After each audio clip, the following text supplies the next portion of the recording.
శ్రీకృష్ణుడు కమ్మరి వాళ్ళకు ఇచ్చిన వరమేంటో మీకు తెలుసా? కృష్ణుడు చిన్నప్పుడు బాగా అల్లరి చేసేవాడు. దాంతో చాలామంది యశోదాదేవి దగ్గరికి వచ్చి కృష్ణుడు చేసిన అల్లరి గురించి చెప్తూ ఉండేవాళ్ళు. ఒకరోజు కృష్ణుడు చేసిన అల్లరి మితిమీరిపోవడంతో యశోదాదేవి కృష్ణుడు ఎలాగైనా ఈరోజు బుద్ధి చెప్పాలి అనుకుంది.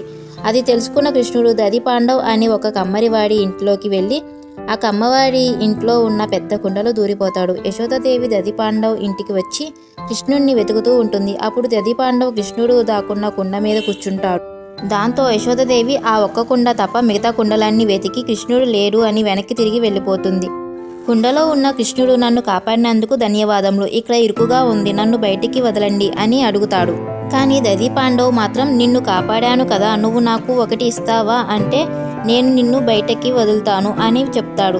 దాంతో కృష్ణుడు సరే మాట ఇస్తున్నా అని చెప్పి బయటకు వచ్చి ఏం కావాలని అడుగుతాడు. అప్పుడు దదిపాండవ్ కృష్ణ, నువ్వు చిన్నపిల్లవాడిలా కనిపించినా నువ్వు భగవంతుడు అని నాకు తెలుసు, నాకు మోక్షాన్ని ఇవ్వు అని అడుగుతాడు. సరే, మా అమ్మ నుండి నన్ను కాపాడినందుకు నీకు ఒక్కడికే కాదు ఈ కొండకు కూడా మోక్షాన్ని ఇస్తున్నా అని చెప్పి కృష్ణుడు వెళ్ళిపోతాడు. మీరు అయితే కృష్ణుడిని ఏం కోరిక కోరుకుంటారో కామెంట్స్ రూపంలో తెలియజేయండి.